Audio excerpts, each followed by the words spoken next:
volvemos a conversar nuevamente con Franco Beverini. Él es referente del Partido Solidario en Bahía Blanca, militante político, obviamente, pero también politólogo y una voz amiga de la casa que siempre nos ayuda a analizar y a entender mejor la actualidad política de nuestro país, de la provincia, y hoy trataremos también de hablar un poquito de nuestra querida Bahía Blanca. Franco, ¿cómo estás? Un gusto tenerte nuevamente en el Ágora en Radio Nacional. Hola, ¿cómo va? Gracias a ustedes. No, por favor. Franco, estamos a 3 semanas del cierre de listas aproximadamente, unos 10 días menos para que sea el cierre de alianzas, que en esta ocasión, en estas elecciones 2021 y en el contexto de esta feroz interna de Juntos por el Cambio, pareciera que es una fecha que por ahí cobra mayor relevancia a otras elecciones, ¿no? Digo, pareciera que la unidad de Juntos por el Cambio, al menos en la provincia, no está enteramente garantizada. Te quería preguntar en primera instancia cómo ves este asunto. Mira, la verdad que me parece que lo habíamos tocado el tema la vez pasada y a mí yo sigo sosteniendo lo mismo. Me parece que cuando el hecho que los aglutina, el hecho que los reúne, el hecho que los convoca a trabajar juntos, digamos, no tiene que ver con una plataforma electoral, con un conjunto de ideas, con un desarrollo real, más allá de algunos conceptos utilizados de forma vacía. Obviamente que es mucho más difícil generar un consenso y generar generar armados que tengan que ver con un proyecto que está sustentado en una plataforma. Al faltar una plataforma es muy difícil encontrar esos consensos. La política no es solamente el poroteo de cuántos votos aporto yo o cuántos votos aporta el otro, sino qué le doy yo, qué contenido le doy, qué forma le doy, qué trayecto le puedo dar al mensaje que tenemos que dar para poder llevar a cabo la plataforma que tenemos. Bueno, eso no está. Y al no estar, lo que vemos es más una especie de juego de varieté en donde cada uno empieza a decir o a hacer declaraciones más altisonantes, más dislocadas con la realidad, buscando más el impacto mediático que, como dije antes, ¿no? Reforzar, generar o proyectar un programa de gobierno. Entonces, me parece que ahí un poco explica esto que, por ejemplo, hoy hay notas cruzadas en medios hegemónicos diciendo que uno se baja y otro que Patricia Bullrich aparentemente vivía en ciudad, en fin. Han llevado la discusión a un nivel tan unitario y de capital, sí. Corriéndose, por supuesto, del distrito de la provincia de Buenos Aires, que, según entienden ellos, es un lugar mucho más difícil para competir. Claro. Y la última vez que hablamos me acuerdo que también marcábamos, ¿no? que la interna de alguna manera estaba monopolizada por el PRO. Hablábamos de la figura de Macri Bullrich por un lado y Larreta y Vidal por el otro, pero en el último tiempo aparece la candidatura de Manes por la Unión Cívica Radical, y de alguna manera amenaza con romper esa hegemonía del PRO en la provincia. Yo te quería preguntar si esto tiene que ver más con esta lógica de mostrarse en los medios y de generar un efecto de la que vos hablabas, o si hay una posibilidad de que la UCR, que es un partido que tiene su peso territorial en el interior de la provincia, finalmente se imponga, digo, en lo que es la confección de la lista, y que la cabeza de una lista de unidad, si eventualmente la hay, la pueda llegar a tener la UCR. Mira, a mí me parece que ahí pasan varias cosas. Sí. Tenemos la figura, ¿no?, del outsider, ¿no? Un outsider, una persona que no viene de la política directamente, aunque ha tenido alguna declaración, sobre todo en la época del 2001, 2002, sí, de una participación, digamos, muy pequeña, pero, digamos, hoy lo conocemos como, digamos, una persona que no hace política buena cotidiana. A mí me parece que el Partido Radical ha encontrado en Facundo Manes una figura que tiene un alto conocimiento para la sociedad, una imagen positiva que no se traslada directamente a votos, pero muy potente, y les permite a ellos, a partir de esta figura, apalancarse dentro de las candidaturas, demostrando lo que tiene, ¿no? Un partido centenario, que tiene un comité en casi cada barrio de la Argentina, y esa territorialidad que le aporta en la provincia de Buenos Aires al PRO, que no la tiene por otro lado. Claro. Entonces, a mí me parece que tiene un doble juego, ¿no? Tiene el juego primero de estar en la cancha y debatir directamente, ¿no?, con los líderes de la provincia cuál va a ser el armado, y por otro lado poner en valor su territorio y su desarrollo en los últimos años. Bien, bien. Y acá cómo aparece la coalición cívica, que siempre se habla, ¿no?, del PRO como el socio mayoritario, en Juntos por el Cambio o en Cambiemos en su momento, y la UCR como el socio menor, y la coalición cívica aparece relegada, y en los últimos meses creo que ha tenido idas y vueltas y muchas contradicciones y muy evidentes. Digo, Carrió ponderando a Manes en un momento, luego defenestrándolo, el comunicado que firma el senador de Leo, que es titular a nivel provincial del partido, donde rechaza un candidato fuera de la provincia, y luego vemos que Carrió tira por la borda esto y pondera la candidatura de Santilli. Acá en lo local vimos una amague de un par de concejales de no votar un expediente o de demorarlo, y luego van y lo votan. Digo, hay como unas contradicciones muy evidentes en la coalición cívica. ¿Qué lectura haces específicamente de ese actor de lo que es Juntos por el Cambio? A mí me parece que la contradicción inicial que tiene la coalición cívica es haber acompañado a Macri en el 2015. Me parece que lo que le aporta a la coalición cívica a Juntos por el Cambio es la honestidad, ¿no? La lucha contra la corrupción, esa ecuanimidad solemne ciudadana de participación política. Eso es lo que aporta. Y me parece que en el último tiempo ha comenzado a tener algunas, sobre todo sus dirigentes más importantes, ¿no? Algunas declaraciones, la verdad que muy desafortunadas, comenzando por lo que es por todos conocido, ¿no? Esto de la denuncia al presidente y al ministro, en aquel momento el ministro de Salud, Inés González, por envenenamiento. Claro. Se adelantan, marcan cuál va a ser el tópico de la oposición durante los siguientes 3-4 meses, pero me parece que es muy difícil ver de ahí. Lo han intentado varias veces en los programas que suelen aparecer, pero la verdad es que la gente en ese sentido no es muy, no se olvida, digamos, que algo tan evidente como una denuncia no puede quedarse estimada como que fue una mala interpretación. Claro. La verdad que es llamativo, y me parece que ahí hay una cuestión que tiene que ver más con el armado político y esto que decimos nosotros, ¿no? Los codazos que suelen ocurrir antes del cierre de lista, sí, que con una cuestión que tenga que ver con una convicción electoral. Porque si recordamos, la coalición cívica, las veces que se ha presentado sola en la boleta, no ha tenido una performance esperable, con lo cual claro, es mucho más simbólico lo que aporta que lo que aporta en términos de volumen electoral. Y me parece que últimamente ha intentado, de alguna manera, suplir esa falta de volumen electoral con alguna que otra, como decirlo, ¿no? Alguna zancadilla política para estar en el ruido y estar en la conversación, y bueno, en este caso que vos decís, en lo local, poder reunirse todos los lunes en Alcina 65, ¿no es cierto? Bien. Bueno, ya que hablamos de Alcina 65, me gustaría pasar ya a la segunda parte de la entrevista, donde quería tratar un poco más la política local. Anteriormente, una de las cosas que vos anticipabas, que uno de los ejes de la campaña... Te escucho muy bajo, Juan. ¿Me escuchás bajo? A ver si podemos subir un poquito. ¿Ahí me escuchás mejor?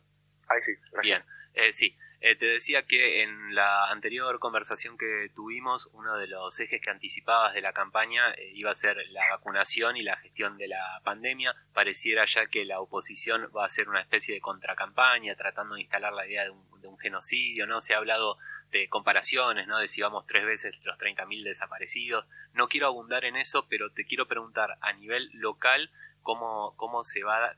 ¿Cuáles crees que van a ser los ejes de la campaña? Si va a haber una campaña o un debate local con temas locales, o si se va a nacionalizar los temas de discusión, y el PRO, haciendo acá, o mejor dicho, Juntos por el Cambio, siendo acá oficialismo, ¿dónde se va a parar y desde dónde va a hablar? Bien. El intendente la semana pasada, el día viernes, la semana pasada, 2 días antes de que comiencen las clases, dijo que en la Argentina solamente habían recibido la segunda dosis el 8% de la población. Ese va a ser el tema de su campaña.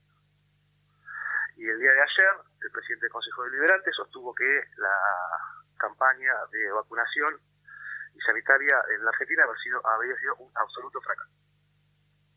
Bien. Estoy diciendo una de las personas más importantes, por supuesto, de la ciudad en términos políticos, claro, y una de las personas que maneja el bloque concejales de Cambiemos. Entonces, ese va a ser su eje. Ellos van a tratar de hablar de nación todo el tiempo, ¿no? Sí. Y van a tratar de deslindarse de cualquier tipo de responsabilidad que tenga que ver con lo local, echándole la culpa, si se puede, burdo término, a la provincia. Ese va a ser el eje para mí, claramente. Van a hacer hincapié en el tema de no van a hablar de presencialidad o no presencialidad, sino van a hablar de escuelas abiertas o escuelas cerradas. Sí. Y ese va a ser su análisis, ese va a ser su hilo y su eje, ¿no? La verdad que pareciera un poco escueto, pero al fin y al cabo me parece que no hay un desprendimiento de ahí que pueda llevar a una base discursiva distinta a esto que estoy diciendo, ¿no? Se parece mucho a las líneas editoriales que a veces leemos en algunos medios. Sí, totalmente. Y te quería consultar si no te parece que en ese contexto de ese análisis que haces, no debería el Frente de Todos por ahí, el local, poner el eje en algunas cuestiones de la política local o de la gestión local de la salud que por ahí no han sido tan visibilizadas, como por ejemplo el caso del transporte.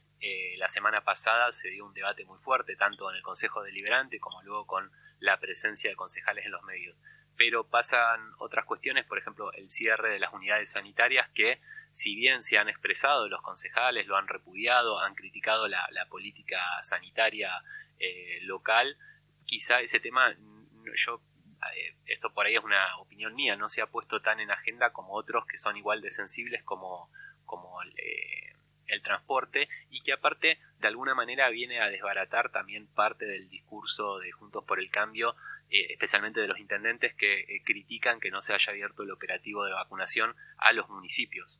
Uh-huh. Sí, yo creo que si nosotros, digo nosotros porque yo me siento parte del Frente de Todos, uh-huh. nosotros nos dedicamos a desenmarañar, como decís, todas y cada una de las frases dislocadas que obtenemos a diario. La verdad es que no nos correríamos de eso que sí tenemos, ¿no? De una plataforma de gobierno, de un proyecto con ideas, de un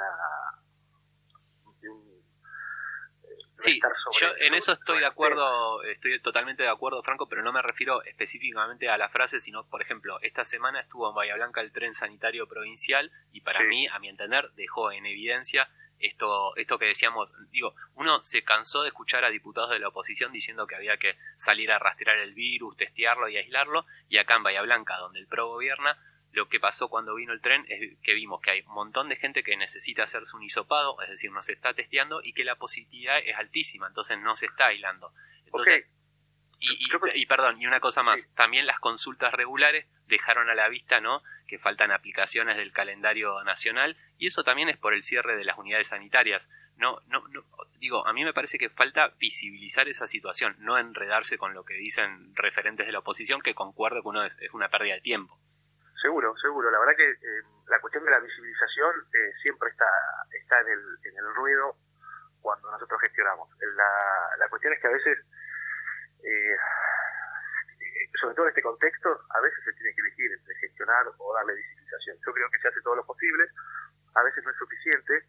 Yo creo que la visita del tren sanitario responde a un montón de cuestiones que tienen que ver con los programas de salud y aquello que baja el gobernador como idea general respecto a la salud pública. Después las interpretaciones, como dije, ¿no?, las frases que puedan surgir de la oposición en el medio de la campaña, bueno, pues la verdad siempre lo hacen sobre acciones, sobre gestiones, sobre cuestiones que se están haciendo. Hace poco se terminaron de licitar o se abrieron las licitaciones para generar las mejoras en la cuenca hídrica que nosotros necesitábamos, ¿no? Sí.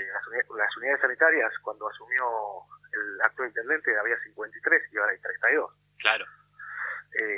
Con todo lo que implica. Entonces nosotros no es que estamos en contra de que el intendente gestione la salud pública de la ciudad, pero lo que sí estamos en contra en que de alguna manera le quite recursos, ¿no?, a lo que es la atención primaria, que para nosotros es fundamental como desarrollo de comunidad, que tiene que ver con todo el programa político que nosotros abarcamos. ¿Se entiende? Sí, totalmente claro. Esa es la idea. Entonces ahí es donde nosotros encontramos dicotomías en el nivel de exigencia en el análisis de las acciones de los gobiernos provinciales y nacionales y el nivel de desloque de la sociedad, en donde una sociedad como la de Bahiense, que crece cada vez más a lo largo y en cantidad, tiene cada vez menos unidades de atención primaria. Eso a nosotros nos parece que es muy claro respecto a cuáles son las prioridades que elige el gobierno de la ciudad. Bien. Y vos hablabas también recién, y nosotros lo comentábamos hoy en el programa, que ayer el gobernador Axel Kicillof licitó nuevas obras hídricas, nuevas obras hídricas porque ya es la tercera o cuarta licitación en varios meses. Esto se da en el marco de un megaplan que se anunció. Correcto. Y aparte podemos hablar de las obras hídricas, que va a ser algo transformador para la zona, pero también de la zona fría, la ley de zona fría. Pareciera que Bahía Blanca de vuelta está en el foco de la provincia y de la nación. Yo te quería preguntar si vos pensás que están dadas las condiciones para que haya la posibilidad, de que el Frente de Todos se imponga en Bahía Blanca, o pensás que no se ha movido el electorado de lo que es 2019, sabiendo, ¿no?, en el contexto de que se han hecho por ahí o se están realizando políticas públicas de una demanda de larga data, como esto de la zona fría o de las obras hídricas. Mira, yo la verdad que creo que así como el proyecto de Unidad Ciudadana del 2017 creció mucho, obviamente a partir del 16 y todo el 17, y se consolidó, me parece que el Frente de Todos logra una consolidación particular en el 2019. Sí. Y yo no veo por qué eso haya cambiado. Me parece que estas cosas que vos nombrabas, ¿no?, esta tensión, estas soluciones constantes y sonantes, ¿no?, hablemos del corredor urbano, en fin, todas las obras que habían sido empezadas estaban en un promedio del 13% de ejecución, están todas nuevamente en camino y las cuestiones son atendidas. Sí. ¿No? Son atendidas. El intendente no ha podido, y ha intentado todo el tiempo, y no ha podido. De hecho, tuvo que contestarle Teresa García, la jefa la secretaria del gobierno de... Sí, ministra de gobierno bonaerense. La ministra, perdón, y digo, no han podido decir que no han estado atentos y no han dado respuestas, siempre que tengamos en cuenta que tenemos 135 municipios. A mí me parece que en ese camino el Frente de Todos ha estado siempre sobre los temas que nos aquejan y ha venido a resolver particularmente algunos que tampoco habíamos resuelto nosotros con otras experiencias. Entonces parece que también cuando Alberto decía volvimos mejores, me parece que se refería un poco a esto, ¿no? A escuchar más, a estar más atento y a dar soluciones, no solamente escuchar y nada más, sino escuchar y dar soluciones. Ese es el camino, perdón, y en ese camino entiendo que el volumen político va aumentando. Esa es mi opinión. La elección del 19 no le fue muy bien al gobernador en la sexta sección electoral, creo que eso se va a cambiar ahora en el 21. Bien, y en esa elección, y ya te pregunto, para ir redondeando la entrevista porque estamos sobre el informativo, el intendente Héctor Gay, que iba por la reelección y que sacó un caudal histórico de votos según se presentó en los medios, lo cierto es que sacó menos votos que Macri y que Vidal. Entonces uno analizaría que el techo de Juntos por el Cambio local lo marca la tendencia nacional, la aceptación que tienen los ciudadanos bahienses que votan, que son votantes nacionales y provinciales de Juntos por el Cambio. Uno pensaría también que se ha hundido Juntos por el Cambio de 2019 para acá. ¿Crees que se va a ver esa tendencia en Bahía Blanca de caída fuerte de los votos que coseche Juntos por el Cambio? La verdad que no sé si se va a dar. La verdad que no sé, porque me parece que hay el núcleo duro que acompaña a la marca Cambiemos, Juntos por el Cambio en este caso, o lo que venga, porque aparentemente le van a cambiar el nombre también ahora, acompaña esa marca, ¿no? Porque la verdad es que si uno imagina la boleta provincial con Santilli, yo no creo que muchos bahienses conozcan a Dios Santilli. No, claro. Y digamos, la figura más importante de la provincia de Buenos Aires, que fue gobernadora, que te doy un dato, sacó la misma cantidad de votos en el 2015, el porcentaje del 2015 que el 2019, con lo cual tenía una base electoral como para salir a disputar y a discutir. Elige no hacerlo y va a la ciudad de Buenos Aires, en donde ellos tienen casi asegurada la victoria. Entonces, la verdad es que yo veo ahí, como te decía antes, una cuestión de disputas más individuales, ¿no?, del liderazgo, y no en pos de un proyecto. No veo que ninguno tenga o que pueda tener algún gesto respecto al proyecto, que sí lo tuvieron que hacer en el 17, ¿no? Recordás, Vidal haciendo la campaña de Esteban Bullrich, sí, pero no así ahora que no detentan el poder. Entonces, yo entiendo que cuando ellos dicen que estamos trabajando para el 2023, la verdad que estamos nosotros trabajando para poder salir de la primera pandemia que tuvimos, después de los 4 años de Macri, y ahora estamos tratando de salir de esta segunda pandemia y estamos pensando en 1.000.000 de cosas antes, 1.000.000 de cosas antes que en el 2023, ¿no? Entonces me parece que esa diferencia de visión, esa diferencia de cómo se para o cómo nos paramos frente a la ciudadanía, me parece que puede hacer un cambio acá en la ciudad. Bien. Muchísimas gracias, Franco, por esta entrevista y espero que en los próximos días podamos volver a hablar porque se vienen semanas muy vertiginosas de acá el 24, que va a ser el cierre de listas. Exactamente, sí, ahora el 14 cierran las alianzas, que el 24 a las 12 de la noche cierran las listas, y bueno, por supuesto eso va a estar seguramente teñido de algunas operaciones y algunas declaraciones altisonantes. Sí. Pero bueno, hay que estar tranquilos, nosotros me parece que tenemos esa ventaja, ¿no?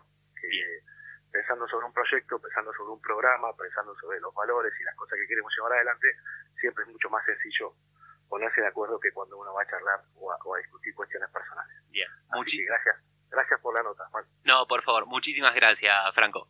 Bueno, conversamos con Franco Beverini, referente del PSOL en Bahía Blanca y politólogo.